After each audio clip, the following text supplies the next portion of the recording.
मात्र 14 करोड़ रुपए कहीं दिखा दीजिए जो लगे हो। आप भाजपा के नाते, भारतीय जनता पार्टी के नेता बड़े बड़े दावे करते हैं स्टेज पर खड़े होकर, मोदी जी ने ये कर दिया, मोदी जी की उपलब्धियां।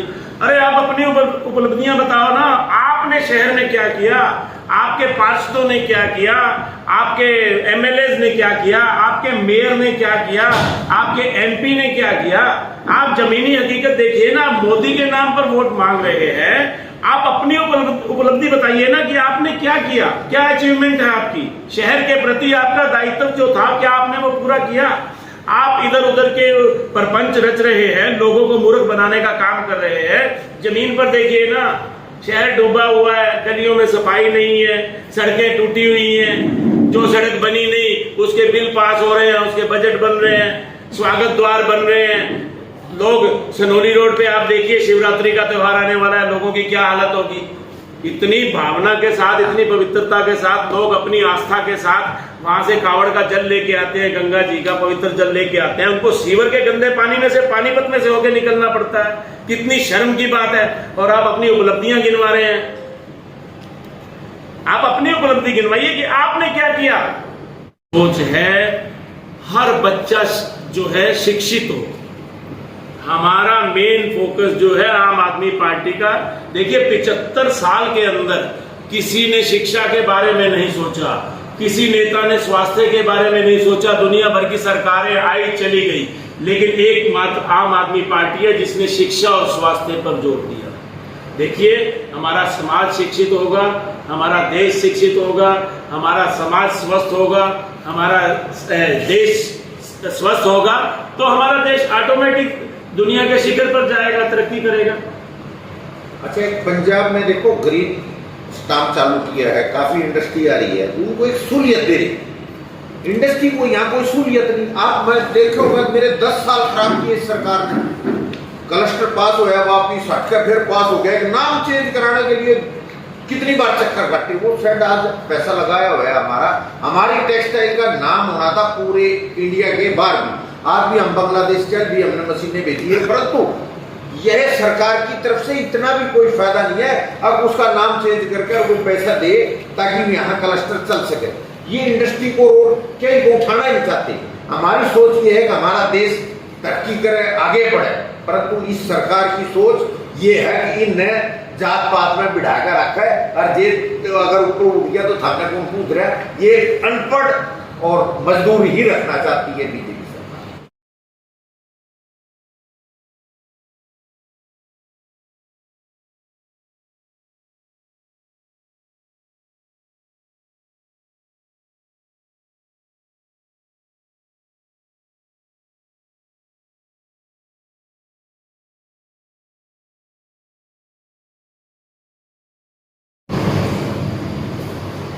देखिए पत्रकार बंधुओं, आज की हमारी पत्रकार वार्ता का मेन जो उद्देश्य है, हरियाणा की जनता को आपके जरिए हम ये बताना चाहते हैं जो जमीनी हकीकत है हरियाणा प्रदेश की, हरियाणा में रोजगार की, हरियाणा में महंगाई की। आज हरियाणा के अंदर बेरोजगारी अपने चरम पर है और मैं आपको बताना चाहता हूं, आपके चैनल के माध्यम से हरियाणा की जनता को बताना चाहता हूं कि आज जो है हरियाणा नंबर 1 है बेरोजगारी में, और हरियाणा नंबर 1 है महंगाई में, जिसके मैं आंकड़े आपको एक एक करके सारे मैं आपको बताता जाऊंगा। आज खट्टर सरकार की गलत नीतियों से हर वर्ग परेशान है, हर गरीब आदमी परेशान है, हर आम आदमी परेशान है। हरियाणा के अंदर मैं आपका ध्यान दिलाना चाहूंगा कि जितने हमारे ग्रेजुएट युवा हैं, हर तीसरा ग्रेजुएट युवा बेरोजगार है।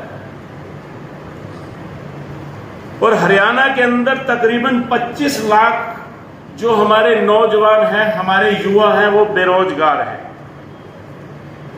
Centre for monitoring Indian economy की रिपोर्ट के अनुसार हरियाणा में प्रत्येक 3 स्नातक युवाओं में से 1 बेरोजगार है।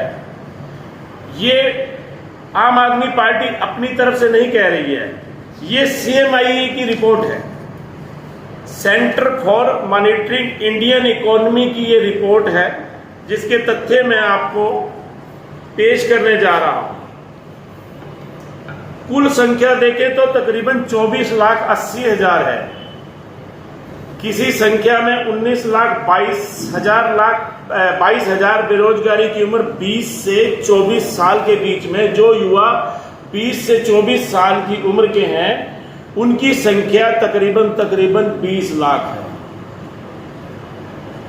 जो युवा ग्रेजुएट हैं, स्नातक हैं और इस उम्र से ऊपर हैं और योग्यता रखते हैं, उनकी संख्या तकरीबन 6,02,000 हैं, जो युवा हमारे हरियाणा के बेरोजगार हैं।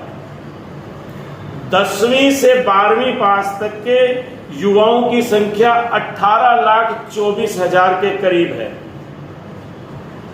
और मैं आपको बताना चाहूंगा कि हर साल हरियाणा के अंदर तकरीबन 5,000 कर्मचारियों की सेवानिवृत्ति होती है, रिटायरमेंट होती है।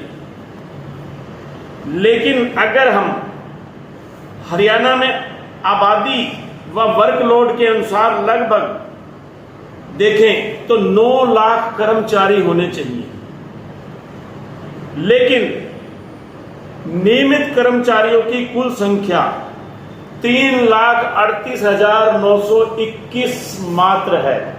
आप देखिए, जहां 9 लाख कर्मचारी होने चाहिए वहां 3,38,000 कर्मचारी हैं। हर साल हमारे यहाँ हरियाणा के अंदर 5,000 कर्मचारी रिटायर होते हैं, लेकिन भर्ती का आंकड़ा जो है वो बिल्कुल ही नहीं है। भर्ती का आंकड़ा बहुत ही निम्न स्तर का है, बहुत ही नॉमिनल सा है। हरियाणा में 1,82,000 पद खाली पड़े हैं और खट्टर सरकार ने 1 अप्रैल 2023 को 13,000 पदों को ही खत्म कर दिया गया।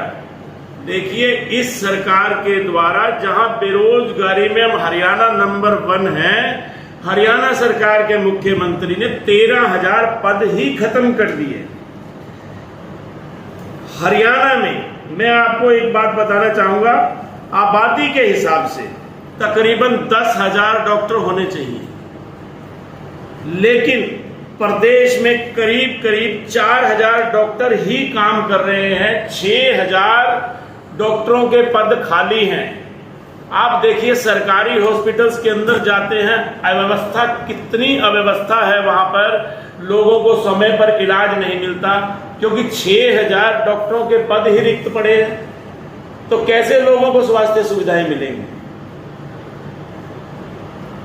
प्रदेश में एमडी के लेवल के जो कुल पद हैं 241 पद हैं। आपके नॉलेज के लिए मैं आपको बताना चाहूंगा कि तकरीबन 191 पद 241 में से खाली पड़े हैं। आप हिसाब लगाइए कि इस व्यवस्था किस हिसाब से संभलेगी। महिला रोग विशेषज्ञों की जो है 193 में से 98 पद खाली पड़े हैं। ये हमारे प्रदेश की हकीकत है। इसके बाद मैं आपको बताऊंगा, इंस्थेटिक्स के कुल 231 पदों में से 131 पद खाली हैं। बाल रोग विशेषज्ञों के 146 पदों में से 81 पद खाली हैं। आप देखिए, झूठे वादों की सरकार, झूठे जुमलों की सरकार। हरियाणा नंबर 1 तो बेरोजगारी में है, हरियाणा नंबर 1 जो है महंगाई में है। हरियाणा में CET को लेकर खट्टर सरकार के खिलाफ युवाओं में काफी रोष है और गुस्सा है। पिछले 4 साल के अंदर खट्टर सरकार की कोई भर्ती प्रक्रिया पूरी नहीं हुई। मैं आपका ध्यान इस ओर दिलाना चाहूंगा, आपने देखा होगा 4 साल के अंदर जितनी भर्ती प्रक्रियाएं निकाली सरकार ने, इसमें भी एक बहुत बड़ा गिरोह काम कर रहा है। आपने हर बार देखा होगा सरकार इसमें भी व्यापार कर रही है। एक एक फार्म 300-300 रुपए का बिकता है, बेरोजगार युवाओं से 300-300 रुपए एक फार्म के लिए जाते हैं। लेकिन एक षड्यंत्र के तहत करोड़ों रुपया उन फार्मों का इकट्ठा कर लिया जाता है, लेकिन वो परीक्षा नहीं होती, पेपर लीक हो जाता है। आपने नोट किया होगा 4 साल के अंदर हरियाणा नंबर 1 है पेपर लीक के मामले में भी। गरीब बेरोजगार नौजवान युवाओं से करोड़ों रुपया फार्मों के नाम पर इकट्ठा किया जाता है, लेकिन कोई भर्ती प्रक्रिया पूरी नहीं होती, कोई एग्जाम नहीं होते, पेपर पहले ही लीक हो जाता है। तो इस बात की भी जांच बड़े लेवल पे होनी चाहिए। हम चाहते हैं कि आम आदमी पार्टी चाहती है कि सभी क्वालिफाई उम्मीदवार उनको सरकार परीक्षा में बैठने का मौका दे। आम आदमी पार्टी आज पूरे हरियाणा के अंदर हर जिले स्तर पर इस बात को उठा रही है, हर जिले में यही बात जा रही है। पहले सरकार ने सीईटी में केवल पात्रता परीक्षा ही मानने की बात कही थी, लेकिन सीईटी को केवल पात्रता परीक्षा बनाया गया, केवल और केवल पात्रता परीक्षा बनाया गया। और किस नियम के आधार पर 4 गुना अभ्यर्थियों को बुला रही खट्टर सरकार, युवाओं को हाई कोर्ट जाने पर मजबूर कर रहा है कर्मचारी चयन आयोग आज युवाओं को हाई कोर्ट जाने पर मजबूर कर रहा है, क्योंकि सिस्टम इतना लचर सिस्टम है, इतना निकम्मा सिस्टम है सरकार का। हम तो ये कहते हैं हरियाणा कर्मचारी चयन आयोग के अध्यक्ष को खट्टर सरकार तुरंत प्रभाव से बर्खास्त करे, क्योंकि ये सिस्टम बेरोजगार नौजवानों के साथ कहीं भी न्याय नहीं है, कहीं भी ये उचित नहीं है। हरियाणा बेरोजगारी में मामले में नंबर 1 है।